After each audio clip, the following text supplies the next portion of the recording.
ಉಮೇಶ್ ರೆಡ್ಡಿಗಿಂತ ದರ್ಶನ್ ಕಡೆ ಆಗ್ಬಿಟ್ರ? ಉಮೇಶ್ ರೆಡ್ಡಿ ಪ್ರಕರಣವನ್ನ ನಾವು ಯಾಕೆ ದರ್ಶನ್ ಅವರ ಪ್ರಕರಣದಲ್ಲಿ ತರ್ತಾ ಇದೀವಿ ಅಂತಂದ್ರೆ, ಬರೀ ಹೆಣ್ಣು ಮಕ್ಕಳನ್ನೇ ಟಾರ್ಗೆಟ್ ಮಾಡ್ತಿದ್ದಂತಹ ಉಮೇಶ್ ರೆಡ್ಡಿಗೆ ದರ್ಶನ್ ಮಾಡಿಕೊಂಡಂತಹ ಒಂದಷ್ಟು ಎಡವಟ್ಟುಗಳು. ನಮಸ್ಕಾರ ವೀಕ್ಷಕರೇ, ಫ್ರೀಡಮ್ ಟಿವಿ ನ್ಯೂಸ್ಗೆ ಸ್ವಾಗತ. ನಾನು ಅಶ್ವಥ್. ವೀಕ್ಷಕರೇ, ಇವತ್ತು ದರ್ಶನ್ ಅವರ ಪ್ರಕರಣ 64ನೇ CCH ಕೋರ್ಟಲ್ಲಿ ಇವತ್ತು ವಿಚಾರಣೆ ನಡೀತು. ನಿಜಕ್ಕೂ ಸ್ವಲ್ಪ ಮಟ್ಟಿಗೆ ದರ್ಶನ್ ಅವರಿಗೆ ಆಘಾತ ಕೂಡ ಆಗಿತ್ತು. ಏಕೆಂದರೆ ಕೋರ್ಟಲ್ಲಿ ನಡೆದಂತಹ ವಾದ ವಿವಾದ ಇದೆಯಲ್ಲ, ಅದು ಅವರಿಗೆ ಒಂದಷ್ಟು ಶಾಕ್ಗೆ ಒಳಪಡುವಂತಹ ಒಂದಷ್ಟು ಅಂಶಗಳು ಕೂಡ ಕೋರ್ಟಲ್ಲಿ ಇವತ್ತು ಚರ್ಚೆ ಕೂಡ ಆಯಿತು. ನೀವು ನಂಬಲ್ಲ, ಉಮೇಶ್ ರೆಡ್ಡಿಗಿಂತ ದರ್ಶನ್ ಕಡೆ ಆಗ್ಬಿಟ್ರಾ? ಯಾಕೆಂತಂದರೆ ಉಮೇಶ್ ರೆಡ್ಡಿ ಮೇಲೆ 10 ಪ್ರಕರಣಗಳಿದ್ದು, ರೇಪ್ ಕೇಸ್ಗಳಿದ್ದು, ಅಂಥವನಿಗೂ ಕೂಡ ಜೈಲಲ್ಲಿ ಒಂದು ಐಷಾರಾಮಿ ಜೀವನ ನಡೆಸುವಂತಹ ಒಂದಷ್ಟು ಸೌಲಭ್ಯ ಕೂಡ ಆತನಿಗೆ ಸಿಕ್ಕಿದೆ. ಆದರೆ ದರ್ಶನ್ ಅವನಿಗಿಂತಲೂ ಕೂಡ ಕಡೆಯಾಗಿಬಿಟ್ಟಿದ್ದಾರೆ. ಗೊತ್ತಿಲ್ಲ ಯಾವ ಕಾರಣಕ್ಕೋಸ್ಕರ ದರ್ಶನ್ ಅವರಿಗೆ ಈ ರೀತಿಯಾದಂತಹ ಒಂದು ಸಂದರ್ಭ ಒದಗಿ ಬಂತು ಅನ್ನೋದು ಕೂಡ ಒಂದಷ್ಟು ವಿಚಾರಗಳು ಕೂಡ ಇಲ್ಲಿ ಚರ್ಚೆ ಆಗಲೇಬೇಕಾಗುತ್ತೆ. ಏಕೆಂತಂದರೆ ದರ್ಶನ್ಗೆ ಈ ಹಿಂದೆ ಇದ್ದಂತಹ ಸೌಲಭ್ಯಗಳು ನಿಜಕ್ಕೂ ದರ್ಶನ್ ಅವರನ್ನು ಕೂಡ ನನಗೆ ಇಷ್ಟರ ಮಟ್ಟಿಗೆ ಈ ರೀತಿಯಾದಂತಹ ಒಂದು ಸೌಲಭ್ಯ ಸಿಗುತ್ತಾ ಅಂತ ಹೇಳಿ ಊಹೆ ಮಾಡಿರಲಿಲ್ಲ. ಆ ರೀತಿಯಾದಂತಹ ಒಂದು ಸೌಲಭ್ಯ ದರ್ಶನ್ ಅವರಿಗೆ ಕಳೆದ ಬಾರಿ ಜೈಲಲ್ಲಿ ಸಿಕ್ಕಿತ್ತು. ಆದರೆ ಈಗ ಅದೇ ಅವರಿಗೆ ಮುಳುವಾಗಿರುವಂತಹದ್ದು. ಅಧಿಕಾರಿಗಳು ಇವತ್ತು ಎದುರ್ಕೊಳ್ತಾ ಇದ್ದಾರೆ. ದರ್ಶನ್ ಅವರನ್ನು ನಮ್ಮ ಜೈಲಿಗೆ ಬೇಡ ಅಂತ ಹೇಳಿದಂತಹ ಅಧಿಕಾರಿಗಳು ಕೂಡ ಇದ್ದಾರೆ. ನಮ್ಮ ಜೈಲಿಗೆ ಬಂದರೆ ನಾವು ಎಲ್ಲಪ್ಪ ಸಸ್ಪೆಂಡ್ ಆಗಿಬಿಡ್ತೀವಿ ಅಥವಾ ನಮ್ಮ ಮೇಲೆ ಎಲ್ಲಿ FIR ಆಗಿಬಿಡುತ್ತೆ ಅನ್ನೋ ಒಂದು ಭಯದಲ್ಲೂ ಕೂಡ ಅಧಿಕಾರಿಗಳು ಇದ್ದಾರೆ. ಇದು ಸಹಜ ಕೂಡ. ಏಕೆಂತಂದರೆ ದರ್ಶನ್ ಅವರ ಒಂದು ವರ್ತನೆ ಕಳೆದ ಬಾರಿ ಒಂದಷ್ಟು ಫೋಟೋಗಳು ಕೂಡ ವೈರಲ್ ಆಗಿತ್ತು. ದರ್ಶನ್ ಬಲಗೈಯಲ್ಲಿ ಒಂದು ಕಾಫಿ ಮಗ್ಗು, ಎಡಗೈಯಲ್ಲಿ ಒಂದು ಸಿಗರೇಟು, ಒಂದು ಒಳ್ಳೆ ಚೇರು, ಒಂದು 4-5 ಜನ ರೌಡಿಗಳ ಜೊತೆ ಮಾತನಾಡ್ತಿರುವಂತಹ ಒಂದು ಫೋಟೋ, ಅದು ಸಿಕ್ಕಾಬಟ್ಟೆ ವೈರಲ್ ಆಗಿತ್ತು. ಆ ಫೋಟೋ ವೈರಲ್ ಆದ ನಂತರ ಏನೆಲ್ಲ ಡೆವಲಪ್ಮೆಂಟ್ಗಳಾಯಿತು ಅದೆಲ್ಲವೂ ಕೂಡ ನಿಮ್ಮ ಕಣ್ಮುಂದೆ ಇರುವಂತಹದ್ದೇ. ಈಗ ಇವತ್ತಿನ ಒಂದು ಡೆವಲಪ್ಮೆಂಟನ್ನು ನೋಡ್ತಾ ಇದ್ದರೆ ದರ್ಶನ್ ಉಮೇಶ್ ರೆಡ್ಡಿಗಿಂತ ಕಡೆಯಾದ್ರ? ಯಾಕೆಂತಂದರೆ ಉಮೇಶ್ ರೆಡ್ಡಿ ಪ್ರಕರಣವನ್ನು ನಾವು ಯಾಕೆ ದರ್ಶನ್ ಅವರ ಪ್ರಕರಣದಲ್ಲಿ ತರ್ತಾ ಇದ್ದೀವಿ ಅಂತಂತಂದರೆ, ದರ್ಶನ್ ಅವರು ಕೇವಲ ರೇಣುಕಾಸ್ವಾಮಿಯವರ ಹತ್ಯೆ ಪ್ರಕರಣದಲ್ಲಿ ಮಾತ್ರ ಆರೋಪಿ. ಉಮೇಶ್ ರೆಡ್ಡಿ ಆ ವ್ಯಕ್ತಿ ಮೂಲತಃ ಚಿತ್ರದುರ್ಗದವರು. ಅವರ ಮೇಲಿರುವಂತಹ ಒಂದಷ್ಟು ಕೇಸ್ಗಳನ್ನು ನೋಡಿದ್ರೆ ಎಲ್ರಿಗೂ ಕೂಡ ಶಾಕ್ ಆಗುತ್ತೆ. ಬರೀ ಹೆಣ್ಣು ಮಕ್ಕಳನ್ನೇ ಟಾರ್ಗೆಟ್ ಮಾಡ್ತಿದ್ದಂತಹ ಉಮೇಶ್ ರೆಡ್ಡಿಗೆ ಇವತ್ತು ಜೈಲಲ್ಲಿ ಕಲ್ಲರ್ TV ಕೂಡ ಸಿಗ್ತಾ ಇದೆ. ಆದರೆ ದರ್ಶನ್ಗೆ ಅದ್ಯಾವುದೂ ಕೂಡ ಸಿಗ್ತಿಲ್ಲ. ಕಾರಣ ದರ್ಶನ್ ಮಾಡಿಕೊಂಡಂತಹ ಒಂದಷ್ಟು ಎಡವಟ್ಟುಗಳು. ದರ್ಶನ್ಗೆ ಇವತ್ತು ದರ್ಶನ್ ಪರ ವಕೀಲರು ಒಂದಷ್ಟು ವಾದವನ್ನು ಕೂಡ ಮಾಡಿದರು. ಸುನಿಲ್ ಅಂತೇಳಿ ಅವರ ಹೆಸರು. ಅವರು 64ನೇ CCH ಕೋರ್ಟಲ್ಲಿ ಇವತ್ತು ವಾದವನ್ನು ಮಂಡನೆ ಮಾಡಿದರು. ಅವರ ವಾದ ಹೇಗಿತ್ತು ಅಂತಂತಂದರೆ, ದರ್ಶನ್ ಅವರಿಗೆ ಯಾವುದೇ ಒಂದು ಸೌಲಭ್ಯವನ್ನು ಕೂಡ ಕೊಡ್ತಿಲ್ಲ. ದರ್ಶನ್ ಅವರು ಏನೇ ಕೇಳಿದ್ರು ಕೂಡ ಜೈಲಧಿಕಾರಿಗಳು ನೋ ಅಂತಿದ್ದಾರೆ. ಅವರು ಒಂದು ಹಾಸಿಗೆ ಕೇಳಿದ್ರು ಕೂಡ ಕೊಡ್ತಿಲ್ಲ, ಒಂದು ದಿಂಬು ಕೇಳಿದ್ರು ಕೂಡ ಕೊಡ್ತಿಲ್ಲ, ಒಂದು ತಟ್ಟೆ ಕೇಳಿದ್ರು ಕೂಡ ಕೊಡ್ತಿಲ್ಲ, ಒಂದು ಲೋಟ ಕೇಳಿದ್ರು ಕೊಡ್ತಿಲ್ಲ.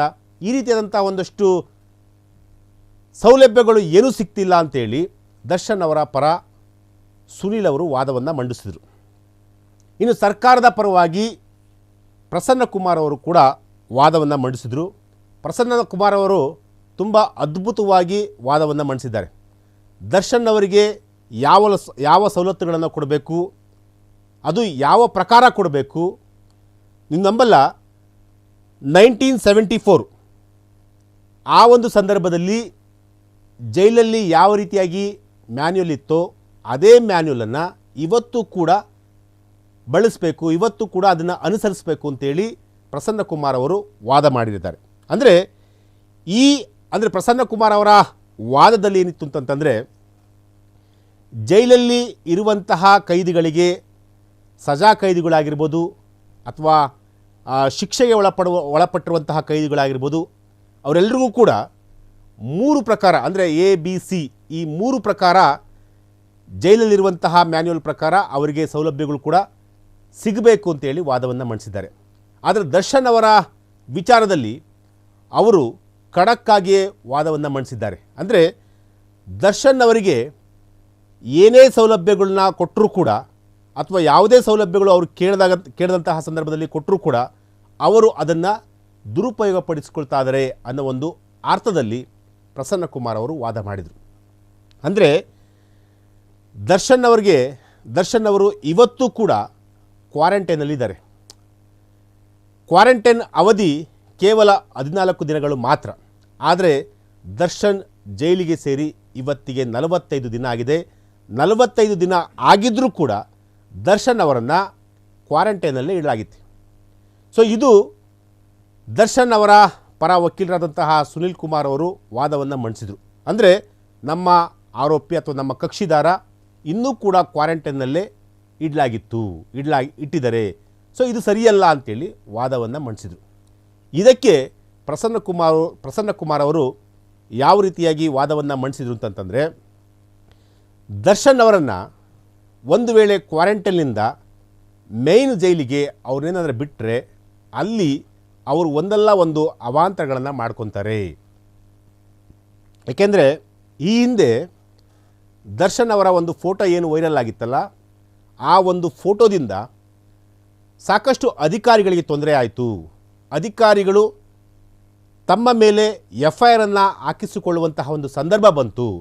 ಸೊ ಹಾಗಾಗಿ ದರ್ಶನ್ ಅವರು ಕ್ವಾರಂಟೈನಲ್ಲಿದ್ದರೆ ಒಳ್ಳೆಯದು ಅನ್ನೋ ಒಂದು ಅರ್ಥದಲ್ಲಿ ವಾದವನ್ನು ಮಂಡಿಸಿದ್ದಾರೆ. ಸೊ ಇದು ಸುನಿಲ್ ಕುಮಾರ್ ಅವರಿಗೆ ಸಾಕಷ್ಟು ಬೇಸರ ಕೂಡ ತರಿಸಿತ್ತು. ಈ ಎಲ್ಲ ವಾದ ವಿವಾದಗಳನ್ನು ಆಲಿಸಿದಂತಹ ದರ್ಶನ್ ಅವರು ನಿಜಕ್ಕೂ ಶಾಕ್ಗೆ ಒಳಗಾಗಿರುವಂಥದ್ದು. ಯಾಕೆಂತಂದರೆ ಇನ್ನೆಷ್ಟು ದಿನ ದರ್ಶನ್ ಅವರು ಕ್ವಾರಂಟೈನ್ನಲ್ಲೇ ಮುಂದುವರಿಬೇಕು ಅಥವಾ ಅವರು ಮೇಯ್ನ್ ಜೈಲಿಗೆ ಯಾವಾಗ ಶಿಫ್ಟ್ ಆಗ್ತಾರೆ ಅದೆಲ್ಲವನ್ನು ಕೂಡ 64ನೇ CCH ನ್ಯಾಯಾಲಯ ಅಕ್ಟೋಬರ್ ಅಂದರೆ ಮುಂದಿನ ತಿಂಗಳು 9ನೇ ತಾರೀಕಿಗೆ ಆ ಒಂದು ಡೇಟ್ಗೆ ನಿಗದಿಯನ್ನು ಮಾಡಿರುವಂಥದ್ದು. ಅಂದರೆ ಆವತ್ತಿನ ಆ ಒಂದು ಡೇಟಲ್ಲಿ ಎರಡೂ ಕಡೆ ವಾದವನ್ನು ಆಲಿಸಿದಂತಹ ನ್ಯಾಯಾಲಯ 9ನೇ ತಾರೀಕು ಆ ಒಂದು ತೀರ್ಪನ್ನು ದರ್ಶನ್ ಕ್ವಾರಂಟೈನಲ್ಲೇ ಮುಂದುವರಿಬೇಕಾ ಅಥವಾ ಮೇಯ್ನ್ ಜೈಲಿಗೆ ಶಿಫ್ಟ್ ಆಗಬೇಕಾ, ದರ್ಶನ್ಗೆ ಏನೆಲ್ಲ ಸವಲತ್ತುಗಳನ್ನು ಕೊಡಬೇಕು ಏನೆಲ್ಲ ಕೊಡಬಾರ್ದು, ಆ ಎಲ್ಲ ವಿಚಾರಗಳಿಗೆ ಸಂಬಂಧಪಟ್ಟಂತೆ ಅಕ್ಟೋಬರ್ 9ನೇ ತಾರೀಕು ತೀರ್ಪು ಬರುವಂತಹದ್ದು. ವೀಕ್ಷಕರೇ, ಇಲ್ಲಿ ದರ್ಶನ್ ಅವರ ವಿಚಾರದಲ್ಲಿ ರಾಜಕೀಯ ನಡೀತಿದೆಯೋ ಇಲ್ಲವೋ ಗೊತ್ತಿಲ್ಲ. ಆದರೆ ದರ್ಶನ್ ಒಬ್ಬ ಅಪರಾಧಿ, ಆರೋಪಿ ಸ್ಥಾನದಲ್ಲಿರುವಂತಹ ಒಬ್ಬ ಅಂದರೆ ಒಂದು ಕೊಲೆ ಪ್ರಕರಣದಲ್ಲಿ ಭಾಗಿಯಾಗಿರುವಂತಹ ಒಬ್ಬ ಆರೋಪಿ. ಸೊ ಹಾಗಾಗಿ ದರ್ಶನ್ ಅವರ ಪ್ರಕರಣದಲ್ಲಿ ಯಾರು ಹೆಚ್ಚು ಮಾತನಾಡುವಂತಿಲ್ಲ.